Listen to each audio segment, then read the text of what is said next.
کہانی میں نے اپنی دوست سے سنی تھی۔ یہ میری کوئی بچپن کی سہیلی نہیں تھی، بلکہ یہ تب کا واقعہ ہے جب ہم پرانے محلے میں رہا کرتے تھے۔ ہماری گلی کا سب سے آخری مکان ایک حافظہ کا تھا۔ یہ محلے کے بچوں کو قرآن پاک پڑھاتی تھی اور خود بھی اس کے 2 بیٹے تھے۔ جب ہم اس محلے میں شفٹ ہوئے تو میں نے اس کی بہت تعریفیں سنی۔ ایک دن میں نے سوچا کہ کیوں نہ میں اس کے گھر کا چکر لگاؤں اور اسی بہانے قرآن پاک کے بارے میں کچھ سیکھ بھی لوں، کیونکہ میں قرآن پاک پڑھتے ہوئے کافی غلطیاں کر جاتی تھی اور اب میں چاہتی تھی کہ میں اس سے اچھی طرح قرآن پاک بھی سیکھ لوں۔ ایک دن یونیورسٹی سے واپسی پر میں اس کے گھر گئی تو اس کے گھر کے اندر داخل ہوتے ہی مجھے عجیب طرح کا سکون محسوس ہوا۔ گھر کا بیرونی دروازہ ہر وقت کھلا رہتا تھا، شاید اس لیے کہ بچوں کا آنا جانا لگا رہتا تھا، اور یوں بھی محلے میں اس کی شہرت بہت اچھی تھی۔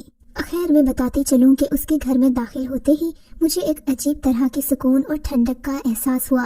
یہ تب کی بات ہے جب گرمیاں اپنے جوبن پر تھیں۔ باہر سخت گرمی تھی مگر اس کے گھر میں ٹھنڈک تھی۔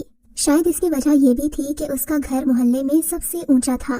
صحن میں اونچے اونچے درخت تھے اور دیواروں پر بیلیں تھیں۔ میں اس کے گھر داخل ہوئی تو اس نے میرا پرتپاک استقبال کیا۔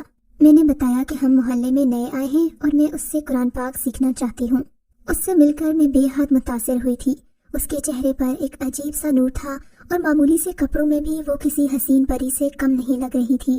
جب وہ تلاوت کرتی تو میں اس کی آواز میں کہیں کھو ہی جاتی تھی۔ اپنی صورت کے ساتھ ساتھ وہ ایک حسین سیرت کی بھی مالک تھی۔ اس کے گھر میں سبھی آنے والے بچوں سے تقریباً میری دوستی ہو چکی تھی، مگر اس کے اپنے بچے مجھ سے بات کرتے تھے اور نہ ہی زیادہ سامنے آتے تھے۔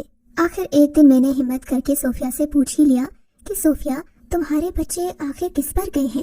بھلے وہ بھی خوبصورت بہت تھی، مگر اس کے بچوں کی نیلی آنکھیں اور سنہری بال مجھے اس بات پر یقین نہیں کرنے دیتے تھے کہ وہ اسی کی اولاد ہے، کیونکہ اس کی گہری کالی آنکھیں اور گہرے کالے بال تھے۔ میری بات پر وہ دھیرے سے مسکرائی اور ابھی اس نے کچھ کہنے کے لیے لب کھولے ہی تھے کہ مغرب کی آذان ہونے لگی۔ وہ آذان کے احترام میں خاموش ہو گئی، مگر پھر میرے گھر جانے کا وقت بھی ہو گیا تھا۔ میں نے اس سے اجازت لی اور کل آنے کا وعدہ کر کے واپس گھر آ گئی، مگر میرا ذہن بے چین ہو چکا تھا۔ نہ ہی میں نے کبھی اس کے شوہر کو دیکھا تھا اور نہ ہی اس کے گھر میں کوئی اور رہتا تھا۔ میں نے صوفیہ کے گھر میں کبھی کسی اور کو نہیں دیکھا اور نہ ہی محلے والے اس کے بارے میں جانتے تھے کہ وہ کون ہے اور کہاں سے آئی ہے۔ بس اس کی شرافت کی وجہ سے اس کی عزت کرتے تھے۔ وہ کم گو تھی اور اپنے کام سے کام رکھتی تھی۔ میرے ساتھ اس کی خاصی دوستی ہو چکی تھی، لہٰذا اب وہ مجھ پر اعتبار کرنے لگی تھی۔ اگلے دن میں اس کے گھر گئی تو کل والا سوال میرے ذہن میں موجود ہی تھا۔ میں نے سوچا کہ آج میں ضرور اس سے پوچھ کر جاؤں گی کہ تمہارے بچے یہاں ہیں تو تمہارا شوہر کہاں ہے اور گھر کے باقی لوگ کہاں ہیں۔ جب میں نے بہت اصرار کیا تو آخر اس نے مجھے بتانا ہی مناسب سمجھا۔ کہنے لگی کہ میں ایک قاری کی بیٹی ہوں۔ ہمارے ابا نے شادی کے بعد امی کو قرآن پاک خود پڑھایا تھا اور اس کے بعد ہم تینوں بہنوں کو بھی قرآن پاک امی نے ہی سکھایا تھا۔ میری بڑی 2 بہنوں کی شادی ہو چکی تھی اور میں گھر میں اکیلی تھی۔ چاند رات والے دن میں اپنی خالہ کے ساتھ چوڑیاں لینے بازار گئی، کیونکہ ہماری امی بازاروں کے چکر نہیں لگاتی تھی، لیکن میں چھوٹی تھی، مجھے اپنا شوق تو پورا کرنا ہی تھا، اس لیے امی نے مجھے خالہ اور خالہ کی بیٹیوں کے ساتھ بازار بھیج دیا۔ مگر میں کیا جانتی تھی کہ یہ عید میرے لیے قیامت ہوگی۔ بتاتی چلوں کہ میرے ابو مسجد کے امام اور قاری تھے۔ ہماری رہائش مسجد کے ساتھ جڑے ہی ایک کوارٹر میں ہوا کرتی تھی۔ مسجد میں نمازی نماز پڑھتے تھے تو ہمارے گھر میں بھی آواز آتی تھی۔ یہ میری زندگی کے بہترین دن تھے۔ مگر اس دن جب میں گھر آئی تو دیکھا کہ مسجد کے پاس ایمبولینس کی آوازیں آ رہی ہیں اور لوگوں کا ہجوم جمع ہے۔ میں پریشان ہو گئی۔ پتہ چلا کہ مسجد میں دھماکہ ہو گیا ہے۔ 50 کے قریب نمازی زخمی ہو گئے تھے اور تقریباً اتنے ہی شہید بھی ہو چکے تھے۔ میری تو جیسے دنیا ہی اجڑ گئی تھی۔ میرے امی ابو بھی اس حادثے میں فوت ہو گئے تھے۔ میری دنیا ہی اجڑ چکی تھی۔ ہمارا تو پہلے ہی کوئی نہیں تھا۔ اب میں پہلے سے بھی زیادہ بے سہارا ہو گئی تھی۔ میری سمجھ میں نہیں آتا تھا کہ میں کدھر جاؤں اور کیا کروں۔ 40 دن تک تو مجھے ہوش ہی نہیں رہا۔ میں خالہ کے گھر پڑی روتی رہی اور کھانے پینے کا کوئی خیال نہیں کیا۔ میں کافی لاغر ہو چکی تھی۔ خالہ اور خالو نے لاکھ سمجھانے کی کوشش کی کہ اب اس گھر کو چھوڑ دو، ویسے بھی جب دوسرا امام اس مسجد میں رہنے آئے گا تو پھر تمہارا کیا بنے گا، اس لیے بہتر ہے کہ تم ہمارے ساتھ ہمارے گھر چلو۔ مگر میں نے خالہ خالو کی بات نہیں مانی اور مسجد کے منتظمین سے بات کی کہ مجھے کچھ عرصہ یہاں رہنے دیا جائے۔ اب میں اپنے امی ابو کے گھر میں رہتی تھی، مگر میں اکیلی نہیں تھی۔ مسجد کے منتظمین کی بیویاں میرے ساتھ آ کر بیٹھتی تھیں اور میرا غم بتاتی تھیں۔ ان دنوں میرا دل بہت غمگین رہنے لگا تھا، مگر میں قرآن پاک کی تلاوت کرتی تھی مجھے تلاوت کرنے میں سکون محسوس ہونے لگا تھا۔ اب میں اکثر رات کو سونے کی بجائے دروازہ بند کر کے تلاوت کیا کرتی تھی۔ میری آواز بچپن سے ہی بہت خوبصورت تھی اور مجھے تلاوت کرنے کا شوق بھی بہت تھا، مگر اب مجھے تلاوت کرتے ہوئے یوں محسوس ہوتا کہ میں اکیلی نہیں ہوں بلکہ میرے ساتھ کوئی اور بھی ہے۔ میں نے اس بات کی پرواہ نہیں کی کیونکہ میں جنوں بھوتوں پر یقین نہیں رکھتی تھی۔ اگر یقین تھا بھی تو اس بات پر زیادہ یقین تھا کہ نماز اور قرآن پڑھنے والے کو کوئی چیز نقصان نہیں پہنچا سکتی، لہٰذا میں اس بات سے لاپرواہ تھی کہ میرے ساتھ کوئی سایہ یا جن ہے۔ حالانکہ اس بات کا کئی بار مجھے اشارہ مل چکا تھا۔ مثلاً ایک دن میں قرآن پاک پڑھتے پڑھتے جائے نماز پر ہی سو گئی، مگر جب اٹھی تو میرے اوپر کسی نے رضائی تان دی تھی اور میں جائے نماز کی بجائے اپنے بیڈ پر لیٹی ہوئی تھی۔ اس بات پر میں کافی حیران ہوئی، مگر پھر غور کرنے کو باقی چیزیں بہت تھیں، اس لیے میں یہ بات بھول بھال گئی۔ مگر اب یہ روز کا معمول ہی بن چکا تھا۔ میں اکثر قرآن پاک پڑھتے پڑھتے جائے نماز پر سو جاتی اور میری آنکھ میرے بستر پر کھلتی تھی، مگر نہ جانے کیوں اکیلے ہونے کے باوجود اس بات نے مجھے خوفزدہ بالکل بھی نہیں کیا۔ میں نے اپنا معمول جاری رکھا اور دن رات قرآن پاک کی تلاوت میں مصروف رہتی تھی۔ مگر ایک دن عجیب واقعہ ہوا۔ اس واقعے نے میری ساری زندگی بدل کر رکھ دی تھی۔ ہوا یوں کہ یہ 14 شعبان کی رات تھی اور میں نے عبادت کا خاص انتظام کیا تھا۔ اس رات میں نے اپنے امی ابو کے لیے خصوصی دعائیں مانگنی تھیں۔ میری عادت تھی کہ میں عبادت بھی تیار ہو کر بن سنور کر کرتی تھی، کیونکہ میرے خیال میں یہ عبادت کرنے کا صحیح طریقہ تھا۔ اس دن بھی میں نے اپنا سفید اجلا لباس پہنا، بالوں کو کنگھی کی، خوشبو لگائی اور جائے نماز پر آ کر بیٹھ گئی۔ یہ تقریباً کوئی رات 12 بجے کا وقت تھا جب چاندنی میری کھڑکی سے چھن کر آ رہی تھی۔ ماحول بہت ہی پرکیف تھا اور رات انتہائی خاموش تھی۔ میں نے کھڑکی کے آگے جائے نماز بچھائی اور عبادت میں مشغول ہو گئی۔ کچھ نوافل ادا کرنے کے بعد میں نے دوبارہ سے تلاوت شروع کر دی تھی۔ ایسے میں مجھے لگا کہ کوئی سایہ کھڑکی سے اندر آیا ہے۔ یہ سفید رنگ کا حیولہ تھا اور ہوا کے ساتھ ہی خوشبو کا ایک چھونکا بھی کھڑکی سے اندر آیا تھا۔ رات کے اس پہر خوفزدہ ہونے کی بجائے مجھے اس سائے کی وجہ سے عجیب سا سرور محسوس ہونے لگا تھا۔ میں نے جائے نماز سے نظریں ہٹا کر اس کی طرف دیکھا تو وہ انتہائی خوبصورت نوجوان تھا۔ مجھے یوں لگا کہ میں کوئی خواب دیکھ رہی ہوں۔ اس کی آنکھیں گہری نیلی اور بال سنہرے تھے۔ اس نے بھی میری طرح سفید رنگ کا لباس پہن رکھا تھا۔ ہمارے گھر میں شروع سے ہی پردے کا ماحول تھا اور میں نے کبھی اپنے کزنوں تک سے بات نہیں کی تھی، مگر یہ شخص دیکھ کر مجھے اپنے دل پر اختیار نہیں رہا تھا۔ میں بے اختیار اسے دیکھے چلی جا رہی تھی۔ میں نے اتنا حسین چہرہ زندگی بھر نہیں دیکھا تھا۔ ابھی میں اسے دیکھنے میں مگن تھی کہ وہ میرے پاس آیا اور گھٹنوں کے بل بیٹھ گیا۔ وہ مجھ سے ہم کلام ہوا تو مجھے یوں لگا جیسے کہ یہ چاندنی رات تھم گئی ہو۔ مجھے اپنے آپ پر یقین نہیں آ رہا تھا، لگ رہا تھا جیسے یہ کوئی خواب ہے۔ اس نے مجھ سے محبت کا اظہار کیا۔ اس نے اپنا نام رحمان بتایا اور کہنے لگا کہ میں ایک مسلمان جن ہوں۔ ایک دن میں اپنے قافلے کے ساتھ یہاں سے گزر رہا تھا کہ میں نے تمہاری تلاوت کی آواز سنی اور میں رکے بغیر نہیں رہ سکا۔ میں تمہاری اسی کھڑکی سے اندر آیا تھا اور میں نے تمہیں دیکھا تو میں تم پر فدا ہی ہو گیا۔ مجھے یوں لگا کہ کوئی پری آسمان سے زمین پر اتر آئی ہے۔ پہلے میں نے تمہیں اپنے جادوئی شیشے میں قید کر لیا اور اپنی جگہ بیٹھے بیٹھے ہی تمہیں دیکھ لیتا تھا، مگر پھر مجھ سے رہا نہیں گیا۔ میں تمہارے ساتھ اسی کمرے میں رہنے لگا۔ میں تمہارا خیال رکھتا تھا، مگر میں نے تمہیں پریشان کرنا مناسب نہیں سمجھا، تو آج میں نے سوچا کہ ہمت کر کے تمہیں سب کچھ بتا ہی دوں گا۔ میں تم سے بے حد محبت کرتا ہوں۔ کیا تم مجھ سے شادی کرو گی؟ میں اپنی دنیا چھوڑ کر تمہاری دنیا میں آ جاؤں گا، تمہاری طرح کا انسان بن کر رہوں گا، مگر خدارا میری محبت کو ٹھکراؤ مت۔ میں ہر قدم پر تمہارا ساتھ دوں گا، تمہارے سارے خواب پورے کر دوں گا اور تمہاری زندگی سے غموں کو مٹا دوں گا۔ مجھے اس نے بولنے کا موقع ہی نہیں دیا تھا۔ میں حیرت زدہ نظروں سے اسے دیکھے جا رہی تھی۔ یہ سب کچھ مجھے بہت حسین لگ رہا تھا۔ شاید اس نے میری آنکھوں میں میرا جواب پڑھ لیا تھا۔